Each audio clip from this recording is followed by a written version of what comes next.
December 1971 সালে দক্ষিণ আমেরিকার লান্সা এয়ারলাইন্সের ফ্লাইট 508 পেরুর রাজধানী লিমা থেকে উড়াল দেয়। এই বিমানের মোট যাত্রী সংখ্যা ছিল 92 জন, আর এটা অ্যামাজন রেইন ফরেস্টের উপর দিয়ে পুকালপা নামের একটা শহরের দিকে যাচ্ছিল।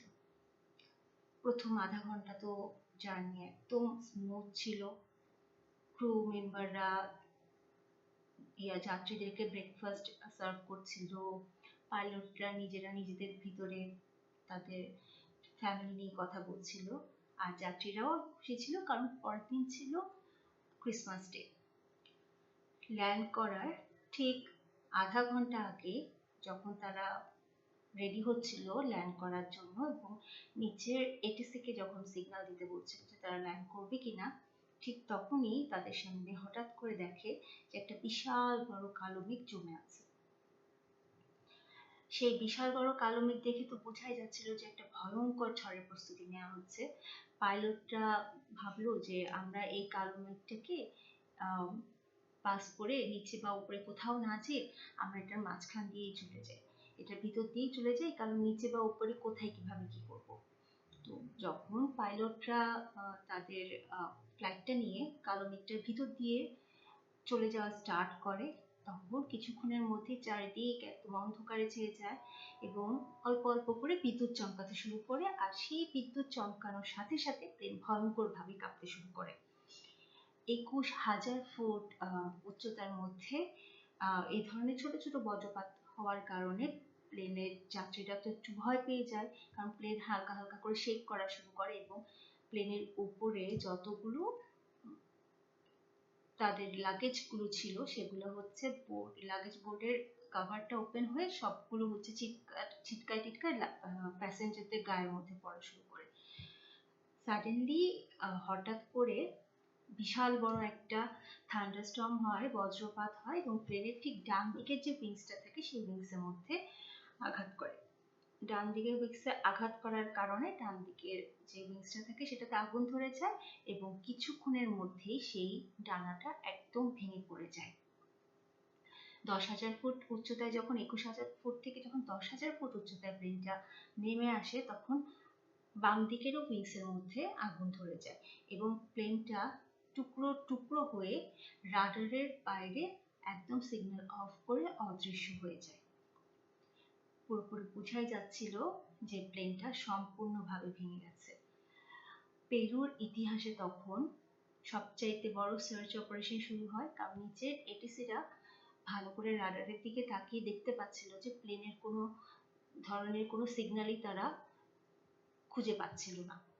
তো সবচাইতে বড় সার্চ অপারেশন যখন শুরু হয়, কয়েকদিন ধরে সার্চ টিম অ্যামাজন জঙ্গলের আশেপাশে সেই প্লেনটাকে খোঁজাখুঁজি করা শুরু করে। প্লেন খুঁজতে খুঁজতে তারা দেখার চেষ্টা করে যে কেউ বেঁচে আছে কিনা, বাট অ্যামাজন জঙ্গল তো ভীষণ পরিমাণে গভীর, উপর থেকে যখন সার্চ করতেও থাকে তাও তারা হচ্ছে কোনোভাবে কাউকে লোকেট করতে পারে না।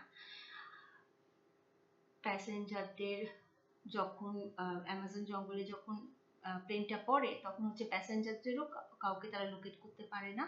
তো খুঁজতে খুঁজতে খুঁজতে খুঁজতে একসময় তারা হচ্ছে প্লেনের যে লেফট ওভার বডিটা থাকে এবং প্লেনের যে ক্ষুদ্র ক্ষুদ্র ছোট ছোট যে পার্টস গুলো আছে সেগুলো তারা খুঁজে পায়। অ্যামাজন জঙ্গলে সার্টেন একটা প্লেসের মধ্যে খুঁজে পায়। যখন তারা ওখান থেকে ভালো মতো করে সার্চ করতে থাকে যে কেউ বেঁচে আছে কিনা দেখি, তখন তারা দেখে অ্যামাজন জঙ্গলে সেই গভীর জায়গাটা যেখানে প্লেনটা ক্র্যাশ করে পড়েছিল, সেখানে যাত্রীদের হচ্ছে লাগেজ গুলো এক একটা গাছের এক একটা ডালের মধ্যে ক্রিসমাস ট্রি হয়ে হয়ে হয়ে হয়ে ঝুলেছিল। তখন সার্চ অপারেশন টিম বুঝতে পারে কোনো ধরনের কোনো প্যাসেঞ্জার বেঁচে নেই এবং তারা কি করে আস্তে আস্তে করে সার্চ করা ওই স্পেসিফিক জায়গার মধ্যে বন্ধ করে দেয়। কিন্তু আসল সত্যটা একদম ভিন্ন ছিল। হ্যালো এভরিওয়ান, আসসালামু আলাইকুম, welcome to new to present sequence of reality. তো যা বলছিলাম, তারা তো মনে করেছিল কোনো প্যাসেঞ্জারই হয়তো বেঁচে নেই, তারা হচ্ছে সার্চ ওই স্পেসিফিক জায়গায় সার্চ করা বন্ধ করে দিয়েছিল, কারণ তাদের ধারণা ছিল যেহেতু কোনো প্যাসেঞ্জার বেশি নেই, এই জায়গাটার মধ্যে আপাতত সার্চটা করে আমরা আরেকটু জায়গাগুলোতে সার্চ করি। বাট তারা জানতো না যে 92 জন যাত্রীদের মধ্যে তখনও কিন্তু একজন জীবিত ছিল, এবং তার নাম ছিল জুলিয়ানা কোপকে, এবং সে শুধুমাত্র 17 বছরের একটা ছোট্ট কিশোরী মেয়ে ছিল। জুলিয়ানা কোপকে মেনলি তার মা মারিয়ার সাথে ওই ফ্লাইটে করে পেঙ্গুয়ানা নামে একটা গবেষণা কেন্দ্রে যাচ্ছিল, যেটা তার বাবা মাই নিজেরাই প্রতিষ্ঠা করেছিল। তো জুলিয়ানা কোপকে মেনলি দেরি করেছিল, ক্রিসমাসের আগের দিন কেন যাচ্ছিল, কারণ হচ্ছে জুলিয়ানা চাচ্ছিল তার হচ্ছে গ্রাজুয়েশনটা কমপ্লিট করে, গ্রাজুয়েশনের যে প্রোগ্রামটা হবে সেটা কমপ্লিট করে তারপর সে তার বাবার সাথে যেয়ে দেখা করবে। তো জুলিয়ানা কোপকে যখন বাবা জানতে পারলো যে তারা হচ্ছে লান্সা এয়ারলাইন্সের ফ্লাইটের টিকিট কেটেছে, তখন তার বাবা কিন্তু ভীষণ মানে রাগ করলো, বললো কি ফ্লাইটটা তো খুব একটা ভালো না, কারণ আসলে লান্সা এয়ারলাইন্স তখনকার 508টা খুব একটা ভালো ছিল না, বহু দুর্ঘটনার ইতিহাস ছিল লান্সা এয়ারলাইন্সে। বাট জুলিয়ানাদের আর কোনো অপশন ছিল না, কারণ হচ্ছে অন্য কোনো এয়ারলাইন্সের কোনো জায়গাও ছিল না। তো জুলিয়ানা মেনলি বসেছিল 19F নাম্বার সিটে, যেটা অ্যাকচুয়ালি ছিল উইন্ডো সিট, এবং পেছনে ঠিক আগের সিটটা যেটা কর্নারে ছিল উইন্ডোটা, 3টা সিটের একদম কর্নারে যে উইন্ডোটা যেটা সেটা ঠিক পাশেই জুলিয়ানা বসা ছিল। তো যখন বজ্রপাত হচ্ছিল তখন তার সিটের সাথে লাগানো যে 3টা সিট থাকে সেটা হচ্ছে প্লেন থেকে একদম আলাদা হয়ে যায়, এবং সিট বেল্ট বাঁধা থাকার কারণে সে হচ্ছে একদম সিটের সাথে অ্যাটাচ হয়ে লেগে থাকে। যত সে নিচে নামছিল তত তার সিট বেল্টটা আরো টাইট হয়ে তার পেটের সাথে লেগে যাচ্ছিল, সে ব্যথা পাচ্ছিল এবং কিছুতেই সে কোনো কিছু করতে পারছিল না। তো যখন 10,000 ফুট উপর থেকে যখন সিটটা নিচে নামা শুরু করলো, সিটটা তখন এরকম রাউন্ড আর রাউন্ড ঘুরতে শুরু করলো, একদম ফ্যানের ব্লেডের মতো করে, কারণ ঝড় হচ্ছিল, তো ঝড়ের বাতাসটাকে আস্তে আস্তে করে কিছু একবার উপরে নিচ্ছিল একবার নিচে নিচ্ছিল, এবং সেটার কারণে মেনলি তার হচ্ছে ঝড়ের বাতাসটাই তাকে আস্তে আস্তে করে মানে তার ফোর্সটা, যেটা নিচে পড়ার যে ফোর্সটা সেটাকে হচ্ছে ইয়া করে ফেলে, মানে ঠিকঠাক মতো করে তাকে নামতে সাহায্য করে। অ্যামাজন জঙ্গলে তো আমরা জানি ভীষণ ঘন ঝোপ গাছপালা ছিল, এবং সেই ঘন ঝোপ গাছপালাগুলো অ্যাকচুয়ালি জুলিয়ানাকে একটা কুশনের মতো সেভ করে। ও ভীষণ ঝোপ গাছপালা যেগুলো ছিল সেই গাছপালাগুলোর উপরে যখন গিয়ে বসে তখন একদম কুশনের মতো অল্প একটু অল্প একটু অল্প একটু কটনের মতো করে ঠাস ঠাস ঠাস ঠাস করে তখন গিয়ে সে নিচে নামে, যে কারণে এত উঁচু থেকে পড়ার পরেও জুলিয়ানা কোপকে কিন্তু মারা যায়নি। হ্যাঁ, জুলিয়ানা কোপকে মারা যায়নি। তো পরের দিন ছিল 25শে ডিসেম্বর। 25শে ডিসেম্বর সে তো যখন মাটিতে পড়ে তখন একদম সে সেন্সলেস হয়ে পড়েছিল, আর যেহেতু এত উঁচু থেকে পড়া একটা ট্রমা, সবকিছু মিলিয়ে তার মানে ব্যথাও সে পেয়েছিল, বেশ ভালোই সে ব্যথা পেয়েছিল। পরের দিন সকালবেলা 25শে ডিসেম্বর সে নিজেকে আবিষ্কার করে সে ঘন জঙ্গলের মাটিতে অচেতন অবস্থায় পড়ে আছে। তো যখন সে উঠে বসার চেষ্টা করে তখন সে খেয়াল করে যে তার কলার বোন ভেঙে গেছে, কলার বোনে সে ভীষণ পরিমাণে ব্যথা পেয়েছে, কলার বোন ভেঙে গেছে, এবং জুলিয়ানা কোপকে কিন্তু সেই সময় চোখে চশমা পরতো, তার চশমাটা কোথায় খুলে পড়ে গেছে তার কোনো হদিস নাই, এবং একটা চোখ একদম মানে রাপচার হয়ে ভিতরে হচ্ছে ফুলে, চারিদিক ফুলে একদম ঝাপসা হয়ে গেছে তার চোখ। সেই সাথে তার মানে ডান হাতের মধ্যে ভীষণ বড় একটা কাট হয়েছিল, এবং পায়েরও হাড্ডি ভেঙে গিয়েছিল। হ্যাঁ, সবকিছু মিলিয়ে সে কিন্তু খুবই ভালো রকমের ইনজুর্ড ছিল। বাট পজিটিভ যে জিনিসটা সেটা হচ্ছে ব্যথা পাওয়ার পরেও সে বেঁচে ছিল। এখন কেন সে বেঁচে ছিল, কি কারণে, মানে কোন ধরনের কি হবার কারণে সে বেঁচে ছিল, সেটা যদি আমরা অ্যানালাইসিস করতে চাই তাহলে ফার্স্টেই যেটা ছিল সেটা হচ্ছে ঝড়ের যে বাতাসটা ছিল সেই বাতাসটা ও যখন নিচে নামছিল ফোর্সটা তখন তাকে আস্তে আস্তে উপরে ঠেলে দিচ্ছিল। হ্যাঁ, এটা গেল নাম্বার 1। সেকেন্ডলি হচ্ছে তার সিটটা হচ্ছে হেলিকপ্টারের ব্লেডের মতো ঘুরছিল, যে কারণে এটা একটা ফ্যানের মতো কাজ করছিল। আর থার্ডলি হচ্ছে আমাজন জঙ্গলের যতগুলো গাছপালা লতাপাতা গুল্মগুলো ছিল না, সেগুলো তাকে কুশনের মতো সেভ করছিল দেখেই সে অ্যাকচুয়ালি মানে একটা কি বলবো, মিরাকেলই ছিল তার, মানে এটা সবার জন্য যে সে হচ্ছে বেঁচে ছিল বাট মারা যায়নি। কিন্তু আসল বিপদটা তখনই শুরু হয় যখন সে আবিষ্কার করে যে এই ঘন কালো জঙ্গলে সে একদম একা এবং আহত অবস্থায় আছে, তাও আবার গভীর জঙ্গলের ভিতরে, যেখানে কোনোভাবেই সে কোনো আলো দেখতে পাচ্ছে না। প্রথমে তো সে বুঝতে পারেনি সে একা আছে কিনা, হাত পা নেড়ে চিৎকার করে করে মাকে ডাকার চেষ্টা করছিল এবং সে দেখার চেষ্টা করছিল আশেপাশে কাউকে দেখা যায় কিনা, মানে কোনো মানুষ বা কোনো ধরনের ক্রু কাউকে দেখা যায় কিনা। চিৎকার করে মা মা where are you করছিল, কিন্তু কোনো উত্তর আসছিল না, কোনো ধরনের কোনো উত্তর আসছিল না। জঙ্গলে শুধু শুনতে পাচ্ছিল ব্যাং, পোকামাকড়ের শব্দ আর ছোট ছোট পাখির আওয়াজ দূর থেকে, তাও আবার খুব একটা কাছে না। তবে সবচাইতে জুলিয়ানের জন্য পজিটিভ যে ব্যাপারটা ছিল, এই জঙ্গলটা, এই জঙ্গলের জিনিসপত্র বা জঙ্গলের যে গাছপালা বা ছোট ছোট পোকামাকড় আছে, এগুলো জুলিয়ানের জন্য কোনো নতুন ধরনের দেখার কোনো বিষয় ছিল না। কারণ জুলিয়ানার বাবা মা দুজনই কিন্তু জুলজিস্ট ছিল, প্রাণীবিদ ছিল, এবং সেই প্রাণীবিদ বাবা মার সন্তান ছিল জুলিয়ানা কুকচে। তো তার বাবার এবং মার রিসার্চ সেন্টারের নাম ছিল পেঙ্গুয়ানা, এবং সে জানতো যে কোন প্রাণীটা বিষাক্ত, কোন গাছপালাটা বিপজ্জনক, এবং বিপদের সময় কখন কি করতে হবে তার একটু হলেও বাবা মার কাছে থাকার কারণে আইডিয়া ছিল। আরেকটা ব্যাপার, তার বাবা এবং মা সবসময় তাকে বলতো যে কখনো কোনো বিপদে পড়লে ভয় পাবা না, চেষ্টা করবা মাথা ঠান্ডা রাখতে এবং চেষ্টা করবা যতটুকু বডিকে হিল করা যায়, রেস্ট নেওয়া যায়। তো জুলিয়ানা ওখান থেকে ওঠার পরে কিছুক্ষণ বিশ্রাম নেয়। বিশ্রাম নিয়ে যখন সে একটু ভালো ফিল করে এবং সে যখন বুঝতে পারে যে সে হালকা হালকা হাঁটতে পারছে, তখন তার প্রথম কাজই ছিল তার মা এবং অন্যান্য যাত্রীদের মধ্যে কেউ আছে কিনা সেটা খুঁজে বের করা। সে চিৎকার করে ডাকতে ডাকতে আশেপাশে খুঁজে বের করছিল, কিন্তু কোনো ধরনের কোনো সাড়া শব্দ পাচ্ছিল না। শুধু মাঝে মাঝে আকাশের উপরে রেস্কিউ হেলিকপ্টারে কিন্তু সাউন্ড কি শুনতে পাচ্ছিল, কিন্তু জঙ্গল এত বেশি ঘন ছিল হেলিকপ্টার থেকে কিন্তু তাকে দেখা একদম অসম্ভব ছিল। তখন সে বুঝতে পারলো যে এখানে সে একদম একা, আর বেঁচে থাকতে হলে তার সবচাইতে প্রয়োজনীয় দুটা কাজ করতে হবে। একটা হচ্ছে পানির ব্যবস্থা করতে হবে, সেকেন্ডলি হচ্ছে খাবারের ব্যবস্থা করতে হবে। তখন সে চিন্তা করলো আমি এখন পানি কোথায় পাবো, পানি কোথায় পাবো, আশেপাশে তাকিয়ে বুদ্ধি খাটিয়ে তখন খেয়াল করে দেখলো পাতায় পাতায় যে জমে থাকা কিছু পানির ফোঁটা থাকে, সেই ফোঁটাগুলো সে তখন চেটে চেটে তার হচ্ছে থার্স্টটা মিটিয়ে ফেললো। এবং সেকেন্ড যে অপশনটা ছিল সেটা হচ্ছে ফুড। এখন সে খাবার খোঁজা শুরু করলো। আমরা অনেকেই মনে করে থাকি জঙ্গলে তো ভীষণ গাছপালা থাকবে, জঙ্গলে তো প্রচুর খাবার পাওয়া যাবে, ফল টল, যেহেতু রেইন ফরেস্ট, প্রচুর খাবার পাওয়া যাওয়ার কথা।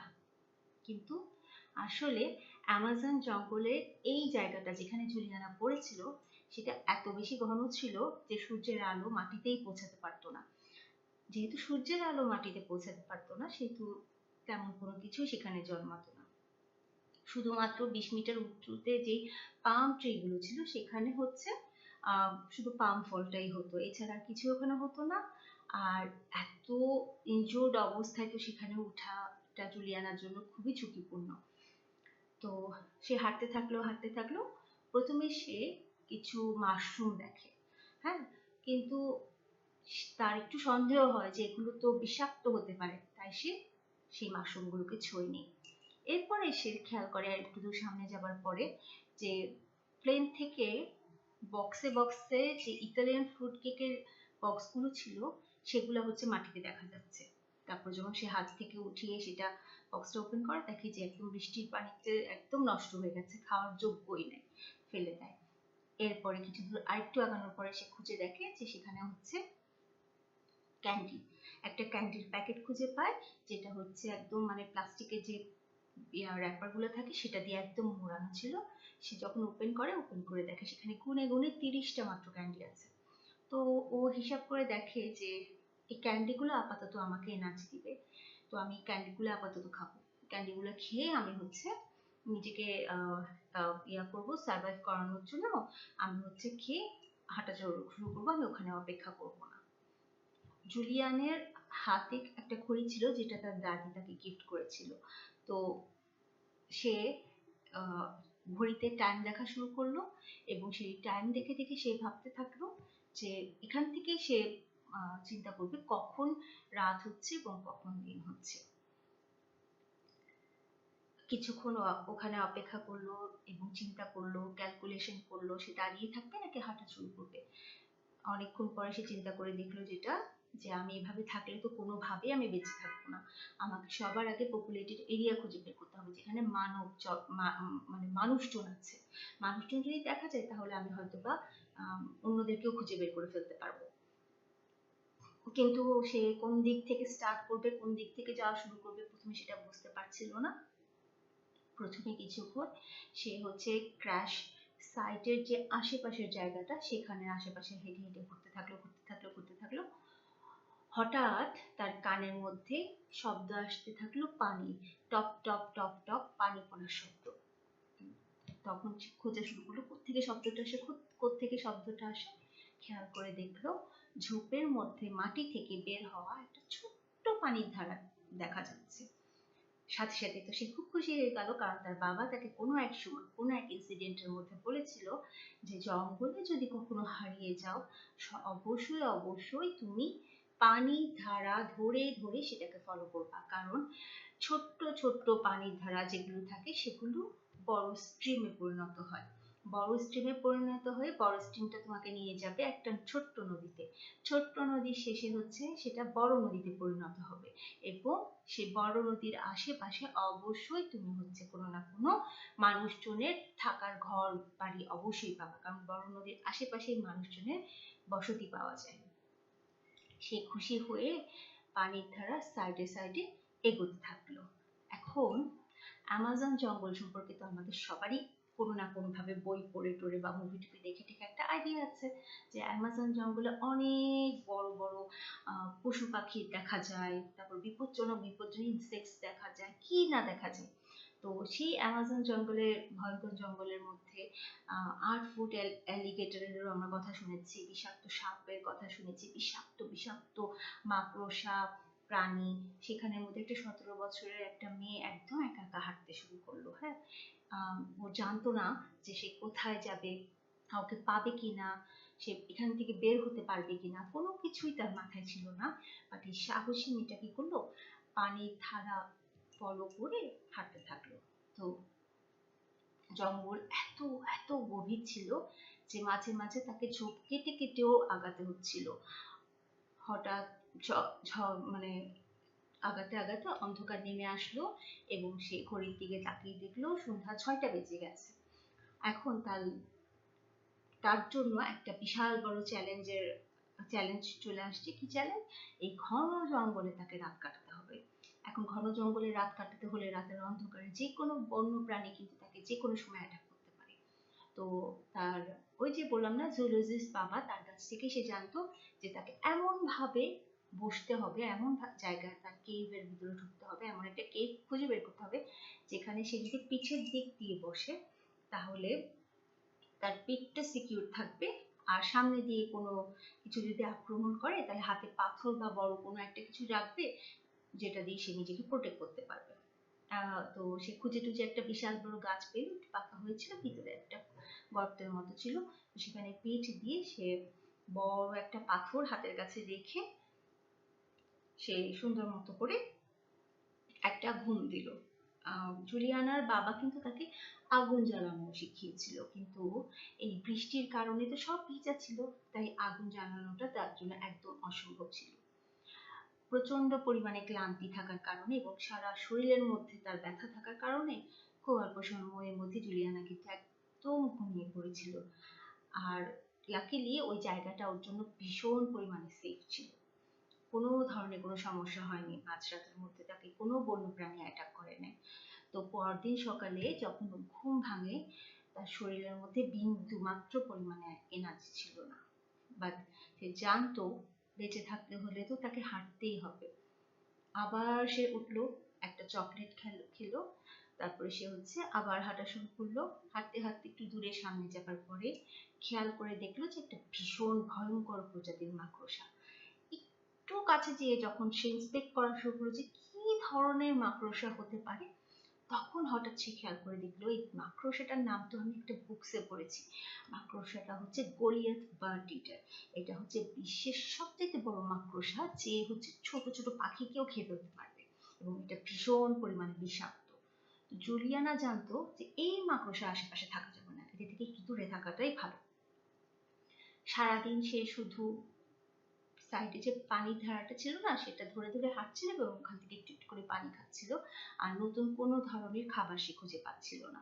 তো সেকেন্ড দিন গেল, থার্ড দিনের দিন জুলিয়ানায় প্রথমবারের মতো প্লেনের বড় যে লেফট ওভার পিসটা ছিল সেটা দেখতে পায়, এবং এটা ছিল একটা টারবাইন, যেটা সম্পূর্ণ কালো হয়ে গিয়েছিল এক পাশ থেকে। তো তখনও কিন্তু দিনে 2 থেকে 3 বার রেস্কিউ প্লেনের শব্দ শোনা যাচ্ছে, কিন্তু জুলিয়ানে কোনোভাবেই কোনো ধরনের কোনো দিতে পারছিল না, সংকেত দিতে পারছিল না সেই প্লেনগুলোকে। থার্ড দিনের দিন তার হাতে যে ঘড়িটা ছিল সেটাও কাজ করা বন্ধ করে দিয়েছিল। ফোর্থ দিনের দিন হাঁটতে হাঁটতে সে খেয়াল করে কিছু শকুন তারা কোথায় মানে আশেপাশে উড়ে উড়ে বেড়াচ্ছে, খুব ক্লোজলি উড়ে উড়ে বেড়াচ্ছে। তখনই জুলিয়ানে বুঝতে পারে যে আশেপাশে মনে হয় কোথাও না কোথাও ডেড বডিজ আছে, এবং সেটা ডেফিনেটলি প্লেন ক্র্যাশের থেকেই হয়েছে। তো এটা বুঝে সে খুব ভয়ে ভয়ে একটু সামনে আগানো শুরু করলো, এবং আগাতে আগাতে সে হঠাৎ খেয়াল করে একটা ভয়ঙ্কর জিনিস দেখলো। সেটা একটা প্লেনের সিট তিনটা তিনটা একসাথে আপসাইড ডাউন হয়েছিল, মানে উল্টা হয়ে পড়েছিল, এবং সেই সিটে যে 3 জন প্যাসেঞ্জার ছিল তারা একদম মাটির ভিতরে তারা আঘাত পেয়ে ভিতরে চলে গিয়েছিল। তাদের সিট বেল্ট কিন্তু তখনও বাঁধা ছিল। যদি এত জোরে না পড়তো তারা হয়তো বা বেঁচে থাকতো। তাদের মাথা যেহেতু নিচের দিকে ছিল এবং জোরে মাটিতে আঘাত পড়েছিল, সেই কারণে তারা 3 ফুট গভীরে যেয়ে মারা গেছে। তো জুলিয়ানে তো এই ভয়ঙ্কর দৃশ্য দেখে কিছুক্ষণ ভয় পেয়ে স্তব্ধ হয়ে চিৎকার করে এক কোনায় গিয়ে দাঁড়িয়ে থাকলো। দাঁড়িয়ে থেকে যখন নিজেকে একটু ঠান্ডা করে আবার ভালো করে দেখা শুরু করলো, তখন খেয়াল করে দেখে পাগুলোর মধ্যে একটা পা একটা মহিলার পায়ের মতো লাগছে। জুলিয়ানা অনেক ভয় পায়, আচ্ছা এটা কি আমার মা? তারপরে সে ধীরে ধীরে সেই বডিগুলোর দিকে আগাতে থাকে, একটু একটু করে যায়, একটা বড় লাঠি হাতে নেয়, হাতে লাঠি নিয়ে দূর থেকে কাঠিগুলো দিয়ে সে সর্ট আউট করার চেষ্টা করে এটা কি তার মায়ের পা কিনা। একসময় সে খেয়াল করে সেই পায়ের মধ্যে নেল পলিশ লাগানো। তখন গিয়ে সে বুঝতে পারে এটা তার মায়ের পা না, কারণ তার মা পায়ে কখনো নেল পলিশ লাগায় না, তার মা নখে কখনোই নেল পলিশ লাগাতো না। তখন সে একটু স্বস্তি পায়, কারণ তার যেহেতু মা নেল পলিশ লাগায় না, এটা তাহলে তার মা না। চারদিকে একটু খুঁজে টুজি দেখলো আর কোনো জীবিত ব্যক্তি আছে কিনা, কোনো বডি টডি আছে কিনা, আহত লোকজন কোনো যাত্রী আছে কিনা, না। সব ধরনের মানে প্লেনের একদম টুকরো টুকরো অংশ ছাড়া আর কোনো ধরনের কোনো কিছুই নেই, কোনো মানুষজনের কিছুই নেই। তখন সে চিন্তা করে দেখলো যে এখানে আমার আসলে সময় নষ্ট করাটা বোকামি হবে, আমি বরং হাঁটা শুরু করি। তখন সে আবার পানির ধারাটা ধরে ধরে আবার হাঁটা শুরু করলো। এভাবে তার দিন আরেকটা দিন কেটে গেল, কোনো ধরনের খাবার কিছুই পাওয়া যায় না। ইভেন জুলিয়ানার এখন সময়টারও কোনো জ্ঞান ছিল না, কোন দিন যাচ্ছে, কতটা সময় যাচ্ছে, সবই তার কাছে একই রকম মনে হচ্ছে। যত সে সামনে আগাচ্ছে সবই একই রকম। একদিন পুরো হাঁটলেও তার কাছে মনে হচ্ছে ঘুরে ঘুরে সে আগের জায়গাটাতেই চলে আসছে না তো। তো আস্তে আস্তে সে মেন্টালি খুব দুর্বল হয়ে পড়লো। আস্তে আস্তে সে রাঁধুনি হিসাবেও ভুল করা শুরু করলো তার, এবং সে কিছুক্ষণ পর পর খালি একটা কথাই বাই রোটেশন বলতে থাকলো, I have to follow the water flow. I have to follow the water flow, মানে আমাকে পানির ধারাটাকেই ফলো করতে হবে, আমাকে পানির ধারাটাকেই ফলো করতে হবে। তো সে ফলো করছে করছে করছে করছে, ধীরে ধীরে সেই ছোট্ট ধারাটা বড় স্ট্রিমে পরিণত হয়, এবং সেই স্ট্রিমটা যখন সে আরেকটু ফলো করতে থাকে, সেই স্ট্রিমটা একটা ছোট নদীতে রূপ নেয়। ছোট্ট একটা ধারা এখন একটা নদীতে পরিণত হয়। কিন্তু এই যে 4 দিন 5 দিন, এই 4 দিন 5 দিনের মধ্যে জুলিয়ানার কিন্তু ক্ষুধাটা একদম অসহনীয় হয়ে পড়েছে, কারণ চকলেট খেয়ে, সে ক্যান্ডি খেয়ে সে কতক্ষণ না সার্ভাইভ করবে, আর তাছাড়া ততদিনে সমস্ত ক্যান্ডি শেষ হয়ে গিয়েছিল। প্রথমে সে ভাবলো যে যেহেতু ক্যান্ডি শেষ হয়ে গেছে, তো আমি পাম গাছের ভিতরের অংশটা খাই, কিন্তু তার কাছে তো কোনো ছুরি ছিল না, কোনো ধারালো অস্ত্রও ছিল না, অথবা যে প্লেনের থেকে যে পড়ে থাকা ধাতব অংশগুলো সেখান থেকে যে সে নিয়ে আসবে মেটালগুলো, সেটা করার মতো তার কোনো মাথায় বুদ্ধি ছিল না। নদীতে মাছ ছিল, কিন্তু তার কাছে মাছ ধরার কোনো ব্যবস্থা ছিল না। তো একবার সে ভাবলো যে আমি গাছের শিকড় খাবো, সিদ্ধ করে খাবো। হ্যাঁ, কিন্তু শিকড় সেদ্ধ করবে কিভাবে? সেদ্ধ করারও কোনো উপায় ছিল না। নদীর পানি খেয়ে খেয়ে তাকে বেঁচে থাকতে হচ্ছিল। তবে ওর জন্য একটা যেটা পজিটিভ জিনিস ছিল, সেটা হচ্ছে পানিতে থাকা যে মিনারেলসটা, সেটা কিছু সময়ের জন্য হলেও ওকে একটা পেট ভরে থাকার অনুভূতি দিত। হ্যাঁ, কিছুক্ষণ পরে আবার ক্ষুধা লাগতো, কিন্তু সে ওই আবার পানি খেত। আস্তে আস্তে মেয়েটা একদম দুর্বল হয়ে পড়ছিল, এবং সে জানতো না এভাবে করে সে আর কতদিন টিকে থাকতে পারবে। যখন 6th ডে আসে, 6 দিন, তখন সে হঠাৎ করে একটা পাখির ডাক শুনতে পায়। তো শুনে তো সে খুব খুশি হয়ে যায় যে হ্যাঁ, একটা তো পাখির ডাক আমি শুনতে পাচ্ছি, এবং কান খাড়া করে সে যখন শুনতে থাকে, তখন সে বুঝে এটা হচ্ছে হোয়াটজিন নামের একটা এমন পাখি যেটা বড় নদীর ধারে বাসা বাঁধে। এখন তার কাছে মনে হচ্ছিল যে সামনেই খুব সম্ভবত একটা বড় নদী আছে। তখন সে খেয়াল করলো যে আরেকটু দূর যাওয়ার পরে একটা বড় নদী কাছে আছে, যেটা তার ধারার সাথে বড় নদীটা একদম মিশে গেছে। নদীটা প্রায় 30 ফুটের মতো চওড়া ছিল, এবং সেখানে যাবার পরে সে প্রথমবারের মতো খোলা আকাশ দেখতে পেল। আশেপাশে কিন্তু কোনো মানুষ ছিল না। তো সে খুব খুশি হলো, খুব খুশি হলে সে একটু বসলো। বসার পর হঠাৎ খেয়াল করলো যে রেস্কিউ প্লেন ওর মাথার উপর দিয়ে উড়ে যাচ্ছিল। খুশিতে লাফাতে লাফাতে চিৎকার করতে করতে সে রেস্কিউ প্লেনের পাইলটকে ডাকা শুরু করলো, hey look at here, look at here, I am here, please please look at me করে করে সে চিৎকার করছিল, চিৎকার করছিল। কিন্তু পাইলট তো ঘন জঙ্গলে ঝোপঝাড় দিয়ে তাকে উপর থেকে দেখতে পাচ্ছিল না। প্লেনটা চলে গেল। সে আবার অপেক্ষা করলো যে আবার যদি অন্য কোনো প্লেন আসে, কিন্তু খুব দ্রুতই সে বুঝতে পারলো যে সার্চ অপারেশন বন্ধ হয়ে গেছে। একদম ভেঙে চুরে একাকার হয়ে গেল তার মনোবল, সে কোনো ধরনের কোনো স্ট্রেংথ পাচ্ছিল না। আর তখনই তার মনে পড়লো তার বাবার কথা, যে যেখানে নদী আছে সেখানেই মানুষ থাকবে। তো এই কথাটা মনে করে সে কি করলো, নদীর ধার তীরে হাঁটা শুরু করলো। দিন কেটে যাচ্ছে, রাত কেটে যাচ্ছে। তার যে ডান হাতে বিশাল বড় কাঠ হয়েছিল না, সেই কাঠগুলোর মধ্যে মাছি ডিম পাড়া, ডিম পেড়ে দিয়েছিল। ডিম পাড়ার পরে সেখান থেকে যে ছোট ছোট মাছির যে ম্যাগেটস গুলো থাকে, সেই ম্যাগেটস গুলো কি করলো, আরো বেশি ভিতরে ঢুকে যাচ্ছিল। ভিতরে ঢুকে সেটাতে একদম মানে ক্ষত, একদম ক্ষত করে ফেলছিল। এখন এই ম্যাগেটস গুলোকে যদি তার হাতে থেকে বের করতে হয়, তাহলে তো তাকে অবশ্যই কোনো ধরনের কোনো অ্যালকোহল বা কেরোসিন ইউজ করতে হবে। বাট সে সেটা তো করতে পারছিল না, কারণ তার কাছে কোনো অ্যালকোহলও ছিল না, আর কোনো কেরোসিনও ছিল না। তো তার কাছে ছিল একটা রূপার আংটি। সেই রূপার আংটিটা দিয়ে সে চেষ্টা করলো এগুলাকে বের করার, কিন্তু সে বের করতে পারলো না, একদম পারলো না। এদিকে তার পিঠের চামড়া পুড়ে গিয়েছিল একদম, হাতে পায়ে চামড়া টামড়া ছিলে টিলে ভীষণ পরিমাণে ব্লিডিং হচ্ছিল। সে কিছুই করতে পারছিল না, শুধু নদীর ধার দিয়ে হেঁটে যাওয়া ছাড়া তার পক্ষে আর কিছুই করা সম্ভব না। এক সময় সে কি মনে করে নদীতে ঝাঁপ দিল। সে ভাবলো আমি নদীতে ঝাঁপ দিলে কমসে কম ভেসে ভেসে তো সামনে যেতে পারবো। ঠিক তখনই সে শুনতে পারলো যে সামনে একটা বাড়ির ছাদের থেকে মুরগির ডাক, এবং আশেপাশের লোকজন তাকে দেখে বলছে, ও মাই গড, এই নদীতে এরকম মেয়ে কোত্থেকে আসছে। এবং তারা তাকে সেভ করার জন্য আসছে, নদীর সাইডে তাকে ধরে ধরে নিয়ে আসছে। কিন্তু এগুলো প্রত্যেকটাই হ্যালুসিনেশন ছিল। সে হ্যালুসিনেট করা শুরু করলো, সবই মিথ্যা ছিল। এরকম ভাসতে ভাসতে সে একটু সামনে যায়, সামনে যেয়ে সে বিশ্রাম নেয়, সাইডে উঠে আবার নদীতে ভাসে।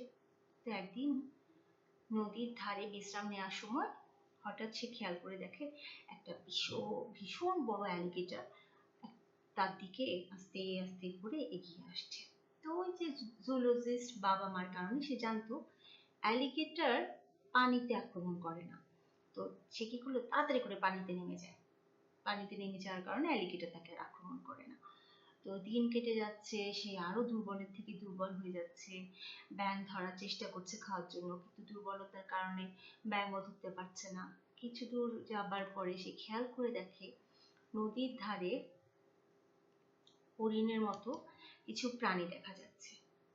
এখন হরিণ দেখে তো সে আরো ভয় পেয়ে গেল, কারণ হরিণ হচ্ছে এমন একটা প্রাণী যারা মানুষের বসতি আছে এরকম জায়গায় থাকে না, তাদের থেকে অনেক অনেক দূরে থাকে। তো দশম দিনে সে একদম হাল ছেড়ে দিল যে আল্লাহ, আমি তো এখন হরিণদের আশেপাশেও চলে আসছি, তার মানে আমার মনে হয় না আর বেঁচে থাকা হবে। তো সে তারপর আবার নদীতে এরকম ভাসতে ভাসতে ভাসতে ভাসতে ভাসতে ভাসতে যখন সন্ধ্যা হয়, সন্ধ্যার দিকে সে সাইডে রেস্ট নিচ্ছে। রেস্ট নিতে নিতে হঠাৎ সে দেখে যে নদীর একটা কোনায় একটা বড় নৌকা বাঁধা। প্রথমে সে ভাবলো আবার হ্যালুসিনেট করছে। সে 3 বার চোখ কচলাতে কচলাতে হচ্ছে, ভালো করে দেখলো। দেখার পরে দেখে কি না না না, সে তো হ্যালুসিনেট করছে না, সত্যি একটা নৌকা বাঁধা আছে। অনেক কষ্টে শক্তি টক্তি জোগাড় করে সে নৌকার পাশে থাকা একটা রাস্তা ছিল, সেই রাস্তা ধরে ধরে ধরে ধরে সে উপরে ওঠে। উপরে ওঠার পরে একটু একটু করে হাঁটতে হাঁটতে একটু সামনে যে দেখে কি একটা কুঁড়ে ঘর, কিন্তু ভিতরে কেউ ছিল না। বাট সেই কুঁড়ে ঘরে কেরোসিন ছিল, পেট্রোল রাখা ছিল, আর একটা হারিকেন ছিল। বাট হারিকেন কিন্তু জ্বালানো ছিল না, একটা ম্যাচের কাঠির বক্স ছিল। প্রথমে সে যে কাজটা করলো সেটা হচ্ছে পেট্রোলের নলটা দিয়ে পেট্রোল বের করে ওর হাতে যে ক্ষতটা হয়ে গিয়েছিল, মাছিরা ডিম পেড়েছিল, সেই জায়গার মধ্যে ঢেলে দিল। প্রথমে কোনো কিছুই হলো না, ম্যাগেটস গুলো বের হলো না, ম্যাগেটস নিজেই লাফালাফি কাটাকাটি করে করে আরো ভিতরে ঢুকে যাওয়ার চেষ্টা করছিল। যখন দেখলো যে বের হচ্ছে, তখন আগ ঢেলে দিল। ওর কাছে কিন্তু ভীষণ যন্ত্রণা হচ্ছিল, চিৎকার করে উঠলো যে ব্যথার চোটে, মানে জুলিয়ানা নিজেই চিৎকার করে উঠলো। এবং ওর চিৎকার করতে করতে ধীরে ধীরে ম্যাগেটস গুলো একটা একটা করে বের হওয়া শুরু করলো। 17 বছরের মেয়ে তো, সবকিছুতে একটু কিউরিওসিটি থাকে। সে বসে বসে ম্যাগেটস গুলো গোনা শুরু করলো যে কয়টা ম্যাগেটস আমার হাতের ভিতরে ছিল। 1 2 3 4 করে গুনতে গুনতে দেখে কি 30টার মতো ম্যাগেটস ছিল ওখানে। যাক, এরপরে সে ঠিক করলো যে আমি এখানে বসে থাকি, কোনো না কোনো লোক তো আসবেই আসবে, যেহেতু এটা কুঁড়ে ঘর থাকার জায়গা। রাত কেটে গেল, সকাল হলো, কিন্তু কেউ আসলো না। আবার বিকেল হলো, সন্ধ্যা হলো, হঠাৎ জুলিয়ানা মানুষের গলার ভয়েস শুনতে পেল। আবার মনে করলো সে মনে হয় হ্যালুসিনেট করছে, কিন্তু না, এবার সত্যিই মানুষ ছিল। জুলিয়ানা প্রথমে ভেবেছিল যে হ্যালুসিনেশন করছে, দূর থেকে দেখছে অবয়বের মতো লাগছে, মানুষের শ্যাডো মনে হচ্ছে, বাট আসলে মানুষ নাকি মাংকি। বাট সে যখন দেখলো যে 3জন মানুষ জঙ্গলের ভিতর থেকে বের হয়ে এই কুঁড়ে ঘরটার দিকে আসছে, তখন সে খুবই খুশি হয়ে গেল। খুশি হয়েছে, মনে মনে ভালো করে, যাক এখন আর আমার কোনো চিন্তা নেই।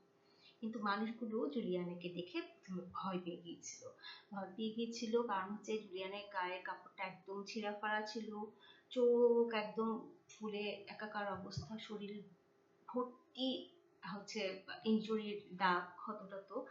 তো এখন তখন তারা ভাবছিল এটা কি মানুষ নাকি কোনো অশুভ আত্মা, কারণ আমাজন জঙ্গলে ওই সময় একটা মিথ ছিল যে ইয়াক্কু মামা বলে একটা বিশাল অ্যানাকন্ডা আছে যাকে পানির মা বলা হয়, এবং ইয়াক্কু মামা এসে তাদেরকে ধরে নিয়ে যেতে পারে। তো ওই অবস্থায় জুলিয়ানাকে দেখে তাদের মনে হচ্ছিল এটাই সেই ইয়াক্কু মামা। জুলিয়ানে অনেক কষ্ট করে সাহস জোগাড় করে স্প্যানিশের মধ্যে তাদেরকে বোঝাতে পারলো, বলতে পারলো আমি আমি আমি লান্সা প্লেন ক্র্যাশের একমাত্র বেঁচে থাকা প্যাসেঞ্জার, আমার নাম জুলিয়ানে। এই কথাটা তো শুনে সবাই অবাক হয়ে যায়। তারা বলল কি হ্যাঁ হ্যাঁ, আমরা তো সেই প্লেন ক্র্যাশের কথা শুনেছি, এবং সোফার আমরা যতটুকু জানি ও প্লেন ক্র্যাশে তো প্রত্যেকেই মারা গেছে। যখন তারা বুঝলো প্লেন ক্র্যাশে হয়তো সবাই মারা গেছে, কিন্তু একজন তখনও জীবিত ছিল, আর সেটা হচ্ছে জুলিয়ানে। জুলিয়ানে যখন শুনলো যে প্লেন ক্র্যাশে সবাই মারা গেছে, এরকম নিউজটা স্প্রেড হয়েছে, তখনই সে বুঝে গেল যে তার মা আর বেঁচে নেই। যদিও সে ততদিনে আশা করছিল যে তার মা জীবিত আছে। তো সেই সন্ধ্যায় তিনজন মানুষ যে তার কুড়ে ঘরে আসে, সেটাও কিন্তু এক ধরনের মিরাকল ছিল, কারণ তারা যাচ্ছিল অন্য একটা জায়গায়, কিন্তু প্রবল ঝড় বৃষ্টি হবার কারণে তারা বাধ্য হয়েছিল কুড়ে ঘরে আসার জন্য, ওখানে আশ্রয় নেওয়ার জন্য। তাদের মধ্যে একজন গ্রামে ফেরত গেল, তাড়াতাড়ি করে জুলিয়ানের জন্য কিছু কাপড় চোপড় কিছু খাবার নিয়ে আসলো, এবং তার যে মানে ক্ষত বিক্ষত শরীরটা ছিল সেটাকে পরিষ্কার করার জন্য তারা হলুদ ব্যান্ডেজ এবং যা যা আনা নিয়ে আসলো। তো আনার পরে সেদিন রাত্রে জুলিয়ানের রেস্ট নিল, ওরা তাকে পাহারা দিল। পরদিন সকালে তারা হচ্ছে জুলিয়ানকে তাদের গ্রামে নিয়ে গেল। ইন দ্য মিন টাইম গ্রামের লোকজন অলরেডি খবর পাঠিয়ে দিল যে প্লেন ক্র্যাশের থেকে, মানে তাদের অথরিটিকে খবর পাঠিয়ে দিল যে প্লেন ক্র্যাশের থেকে এরকম একটা জীবিত মেয়েকে পাওয়া গেছে। গ্রামের মানুষ যখন প্রথম জুলিয়ানকে দেখে তখন কিন্তু তারা ভীষণ ভয় পায়, কারণ তার চেহারাটা খুবই মানে ভয়ঙ্কর হয়ে গেছিল। চোখের যে রক্তনালীগুলো ছিল সেগুলো ফেটে গিয়ে চোখ একদম লাল হয়ে গিয়েছিল। গ্রামে তখন তাকে নিয়ে গ্রামের লোকজন ভালো মতো করে জীবাণুমুক্ত করে দেয়, তাকে ভালো মতো করে পরিষ্কার কাপড় চোপড় পরিয়ে দেয়, এবং সেখান থেকে তাকে প্লেনে করে ইয়ারিনা কোচাতে নিয়ে যাওয়া হয়, এবং ডাক্তাররা তখন তাকে উন্নত চিকিৎসার ব্যবস্থা করে দেয়। তার বাবা কিন্তু তখন সেখানেই ছিল। কয়েকদিন পর জুলিয়ানি সুস্থ হয়ে বাসায় ফেরত আসে। মোট 11 দিন মৃত্যুর সাথে লড়াই করে অ্যামাজনের ভয়ঙ্কর জঙ্গলে একা থেকে জুলিয়ানে সুস্থ হয়ে তার বাবার কাছে ফেরত যায়।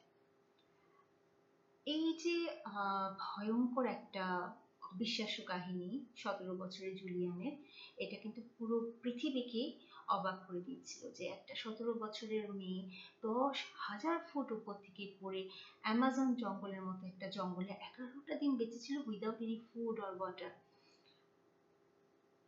জুলিয়ানে জঙ্গল থেকে তো বের হয়ে আসছে, কিন্তু জঙ্গল ওর ভেতর থেকে কখনোই বের হয়নি। সে পরবর্তীতে ইউনিভার্সিটিতে জীববিজ্ঞানের উপরে পড়াশোনা করে, জুলজিস্টের উপরে পড়াশোনা করে, এবং একজন বিখ্যাত প্রাণীবিদ হিসেবে প্রাণীবিদ হয়ে ওঠে। সে যখন সুস্থ হয়ে ওঠার পরে সে প্লেনের যে সার্চ টিম ছিল তাদেরকে অ্যাসিস্ট করে নিয়ে যায়, দেখায় দেয় বা মার্ক আউট করে দেয় যে এখানে হচ্ছে কিছু ডেড বডি আছে, এবং সেখান থেকেই কিন্তু জুলিয়ানের মায়েরও ডেড বডিকে ফেরত পাওয়া যায়।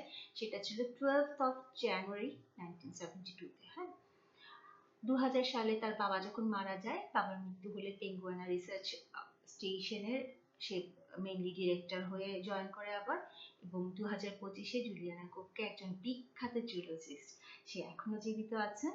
তার বয়স কিন্তু এখন 71 বছর। 2010 সালে একটা সাক্ষাৎকারে সে বলে যে এই ঘটনার পরে বহু বছর ধরে কিন্তু আমি খুব দুঃস্বপ্ন দেখতাম, আমি নাইটমেয়ার দেখতাম, এবং আমার মনের ভিতরে একটা প্রশ্ন সবসময় ঘুরতো যে ওয়াই মি, আমি কেন বেঁচে গেলাম, অন্যরা কেন বেঁচে থাকলো না। তো পরে যে সার্চ টিমটা যায় এবং সেই সাথে ইনভেস্টিগেশনের জন্য যারা যায়, তারা ইনভেস্টিগেট করে বের করে যে জুলিয়ানে খালি একাই সেখানে বেঁচে ছিল না, জুলিয়ানের সাথে কিন্তু আরো 14 জন প্রথমে বেঁচে ছিল, কিন্তু তারা জুলিয়ানের মতো সাহস নিয়ে আগানো শুরু করেনি এবং তাদেরকে সময় মতো উদ্ধার না করার কারণে তারা প্রত্যেকে একজন একজন করে মারা যায়। জুলিয়ানে তার জ্ঞান, তার সাহস আর তার বাবা মার শেখানো কৌশলটাকে কাজে লাগিয়ে নিজের পথ নিজেই তৈরি করে। সে শেষ পর্যন্ত কিন্তু হাল ছাড়ে নাই, আর এটাই কিন্তু তাকে অন্যদের থেকে একদম আলাদা করেছে। জুলিয়ানের এই গল্প থেকে আমরা শিখতে পারি যে পরিস্থিতি যতই কঠিন হোক না কেন, হাল ছাড়া যাবে না। যদি একটা 17 বছরের মেয়ে এত ভয়ঙ্কর পরিস্থিতি মোকাবিলা করতে পারে, তবে আমরা তো লাইফের যে কোনো প্রবলেম সলভ করতে পারবো, তাই না? তো আপনাদের যদি আমার এই গল্পটা ভালো লেগে থাকে, তাহলে অবশ্যই আমার চ্যানেলটাকে সাবস্ক্রাইব করবেন এবং ধন্যবাদ আমার সাথে থাকার জন্য। Thank you so much for being with me. Thank you. Assalamu alaikum.